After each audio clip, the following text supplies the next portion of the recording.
Your name, where are you from? My name is Šarūnas Baltrukonis. I'm from Kaunas, Lithuania. I live and work in Kaunas. I got my bachelor's degree in painting at Academy of Arts, Vilnius Academy of Arts, and I'm trying to be a full-time painter.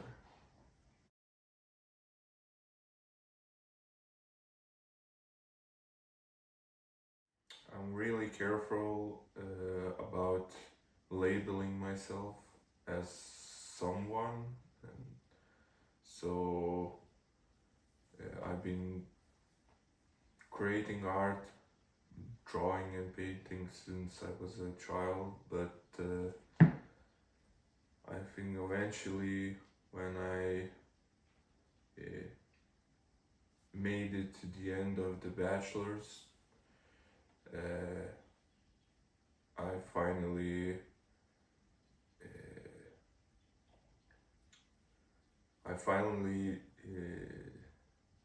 got brave enough to call myself an artist, a painter to be exact. So I don't know, it's been like 5 years, somewhat like that.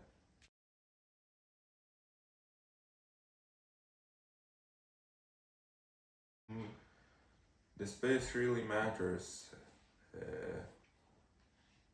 As I was studying in Vilnius Academy of Arts, it was going under reconstruction, and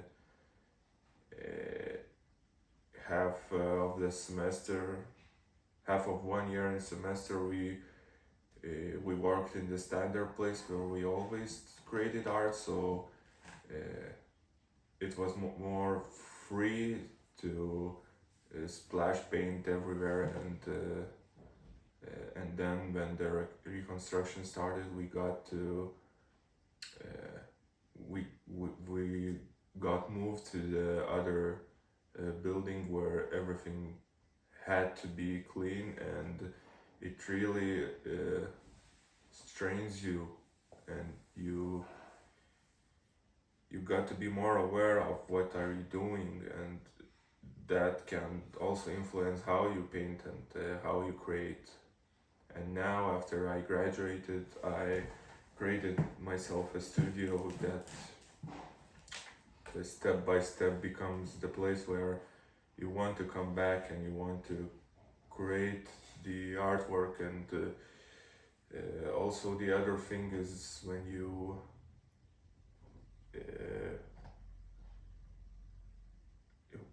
keep your place clean, the paintings come out cleaner, and all the process seems to be much easier when there isn't a big cluster of trash around. So I think the place where you create is heavily influence how the artwork turns out.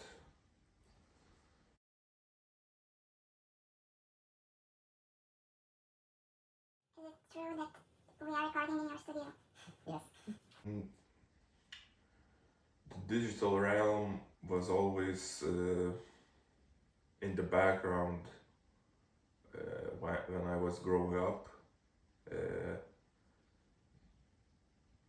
All the video games, the internet boom heavily influenced my aesthetic understanding, and the motives that undergo that digitalization in my paintings seems to be very natural, and I don't know,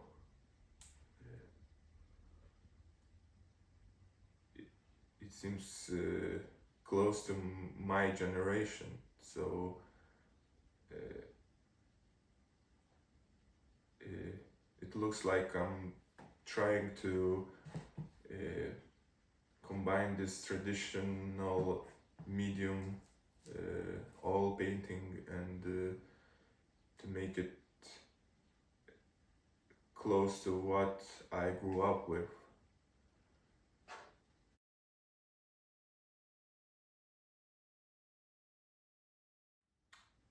I think it's a reflection of what technology and the digital realm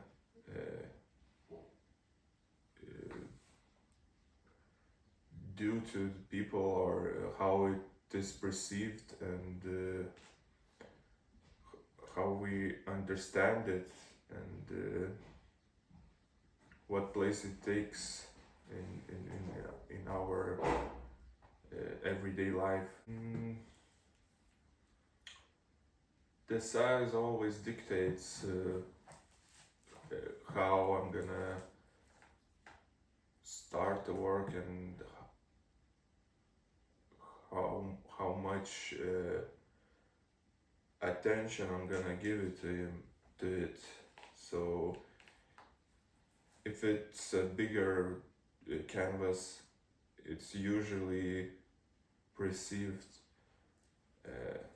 as a big challenge, as a thing that I have to give it all my attention, and if I try to do nowadays, if I try to do a smaller canvas, it sometimes it gets more improvised painting. Maybe I don't plan that much on the smaller canvases, because it's less of a risk to if I do something wrong, it wouldn't be such a penalty to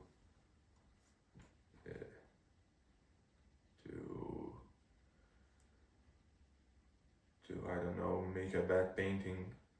And but on the big canvases, it's always the planning and the structure work, the sketch, all the sketches I do before, so it's in a way a bit different process, but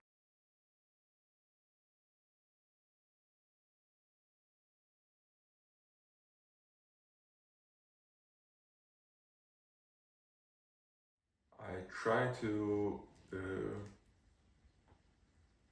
expand the traditional canvas when painting. Try to, in some works, I try to add other materials, other medias, such as video projections, or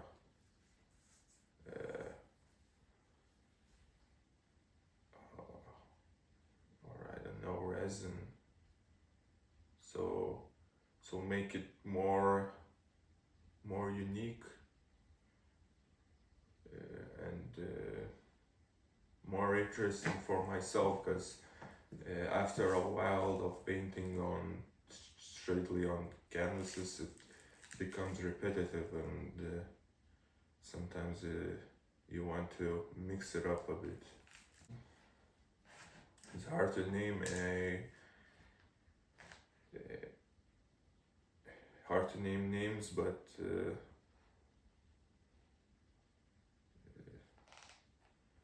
there is a number of people that influence me from the colleagues that are close to me, and we chat every other day and talk about our vision. Those maybe influence me the most, because you got the reassurance of the idea, and you get hyped up to start and try it out. But there is also a group of people that you can follow maybe online of what they do, and they also influence me in the other way that you get to know the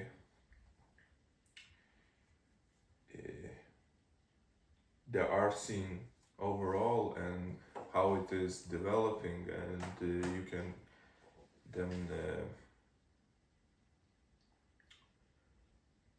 measure yourself with it, and try maybe to adjust or go the other way, go your way. So it's always two kinds of people that do the influence.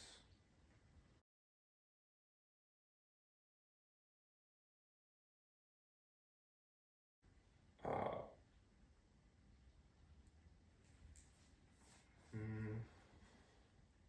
I used to listen to music a lot when I was painting, but now the music got a bit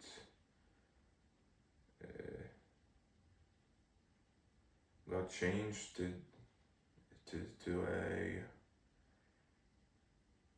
maybe some newscasts, or I don't know. After the war started, I started to get into the politics a bit more, so it's usually about the war, something about the war, or the politics in my country. So I don't know, it seems like sometimes it's better to listen to someone talk, and sometimes it's actually the music that keeps you focused on the artwork. So, and to answer your question, what kind of music I would like to listen is mostly a ambient music, or maybe jungle drum and bass, something with the rhythm.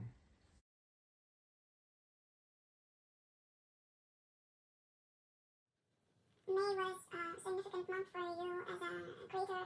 Two of your works are exhibited, one in Vilnius, one in Klaipėda. In Vilnius, you recently participated in the Savage Art Fest competition. Can you share your experience and the outcome? I was in top 20 finalist, and there is an exhibition in Vilnius at Vilnius Academy of Arts, Titanicas gallery, if you can call it like. And I was entering it with the oil painting called Lurkless.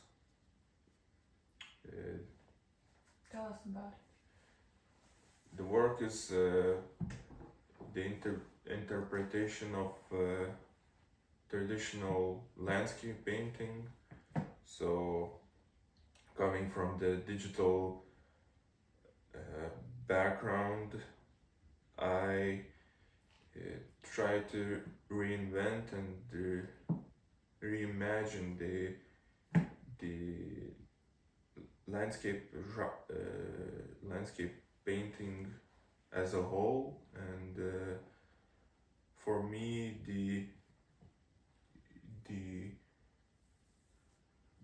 my version of the landscape doesn't represent any actual place. It's constructed from the information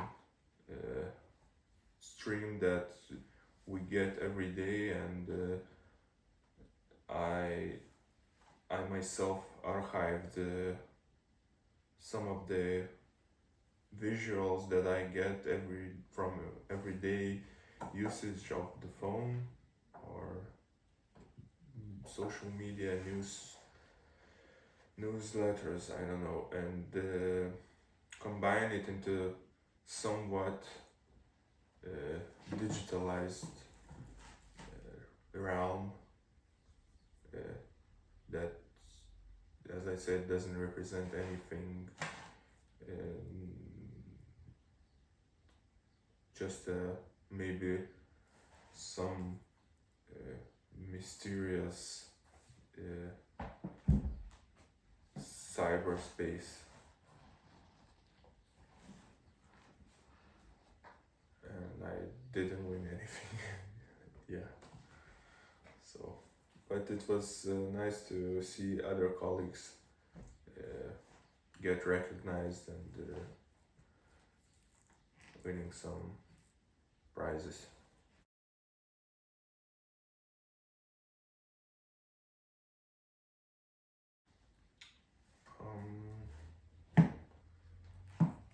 Sometimes the idea of the artwork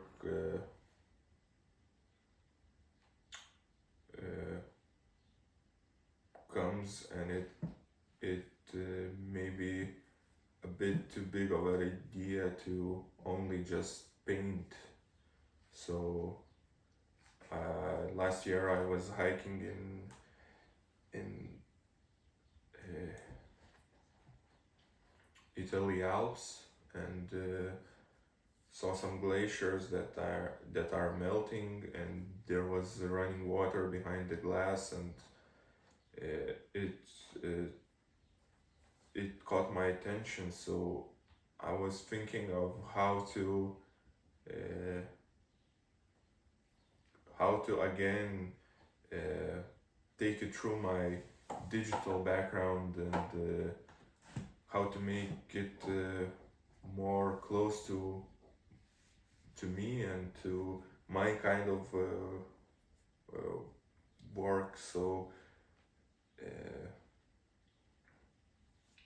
I didn't want just to paint it. I also wanted to make it somewhat moving. So the rocks that I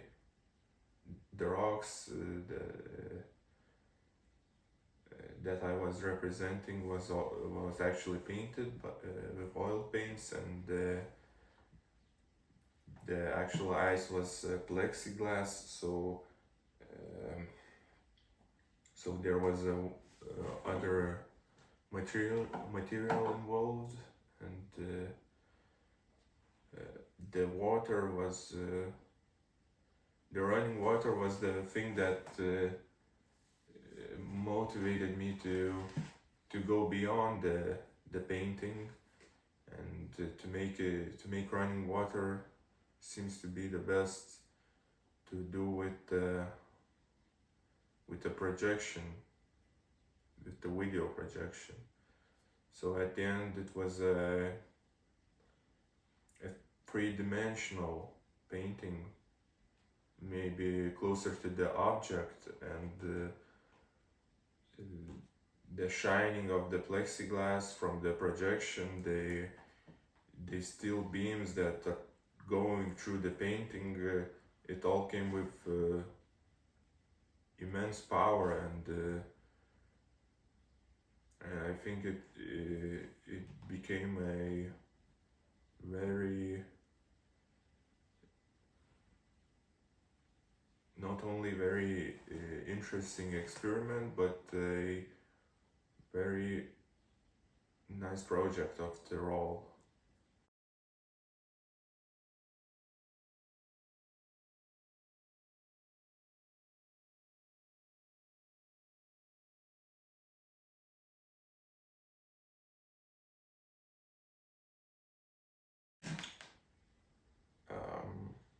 It's hard to name a painting. Maybe I just visualize it in my head, and I don't really know the name of it, so it's maybe a bit hard to explain or to name it. So it's one of the sergeant's paintings of the woman sitting in a chair. So I don't know, it's the first thing that popped into my head when I heard this question, and the sergeant was always a master of light and of color and tone, and a true painter, I think. It's always a desire to become this masterful. So there's a lot to learn, and it doesn't have to be this doesn't have to come from the same theme that myself I'm doing.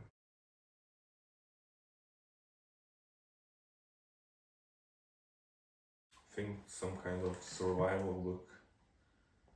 I don't know. Just to keep that light going, that someone gonna come and rescue me, so maybe I would survive longer. Just a practical answer.